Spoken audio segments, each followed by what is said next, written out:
Inamayan kasubong aga kang 54 anyos sa si Alvin Joseph Anyo Nuevo kang Orosite, Legazpi City. Ang pagpasiring sa Ayala Malls, Legazpi. Bako para mag-shopping, kundi para makahanap ning ma-applyan na trabaho. Kasabay kaya kang Labor Day celebration ngunya na aldaw. Nagkondusir man ning Labor Day job asin kadiwa fair ang Department of Labor and Employment o DOLE Bicol. Sabi ni Joseph, 5 taon na siyang mayong trabaho, kaya kan maisiya niyang aktibidad. Daida siya nagduwa-duwa pang aprobitsaran ini. Unemployed, dako lang tabang ini kang DOLE, Department of Labor, para sa employment sa mga nakagraduate na no work. Siyempre, kaya puan mag-apply para naman makatulong. Sayang ng pinag-aralan kung di mag-work, standby lang yan.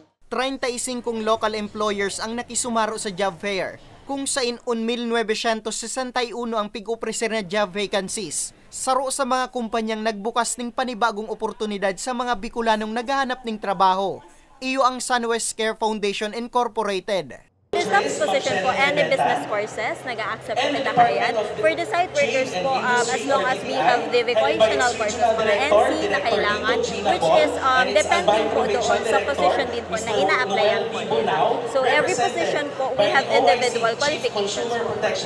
Hired on the spot ang 26 anyos na si Angela Morcoso kang Kamalig Albay na nag-apply sa production team kang Sarong Korporasyon. Saya po kasi una-unang hired on the spot po. Naman po siya, hindi naman po siya masyadong strict or medyo jolly po yung nag-i-interview. Ngunya na aldaw ang ika-122 na Labor Day celebration. May temang selebrasyon na sa bagong Pilipinas, manggagawang Pilipino, kabalikat at kasama sa pag-asenso. Apwera sa syudad ng Legazpi, nagkaigwaman ng siring na aktibidad ang ahensya sa 5 pang probinsya kang reyon. Taunan mi pong pagselebrar kay ni iyoy niya ang pinakamagian na paagi para ang satuyang mga obrerong Bicolano makahanap sa mas madali asin pasil na serbisyo makakuha ning trabaho nganing maibsanta po ang mga nangyayari kadipisilan ang satuyang pagbuhay-buhay sa ngunyan. As a job fair po, we see to it na legit ang mga vacancies nila. We see to it that these employers ay compliant sa labor standards. Kasi po hindi po kami nag-accept ng mga pending cases. So ma-ensure po ang ating mga aplikante na once andito sila, wala silang ikakaba. Okay?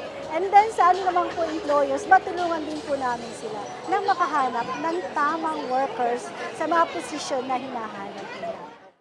Nakisumaro man sa aktibidad ang manibaybang ahensyas di gobyerno siring kang NBI, PSA Bicol, SSS, COMELEC, Pag-ibig, PhilHealth, asin OWA Bicol na nag-upresir man kang sa indang libreng serbisyo. Kasabay kang aktibidad, piglatag man kang ahensya ang sa indang sarong aldaw na kadiwa ng Pangulo Livelihood Fair na pigbalehan kang 29 albayanong exhibitors. Nagkondusir man ng tupad payout. May piglatag man na Career Development Support Desk, Labor and Employment Education Services Desk, Livelihood Desk, Skills Development Desk, Entrepreneurship Desk, as in one-stop shop services. Para sa mga baretang tatak Bicol, Nomer Corporal.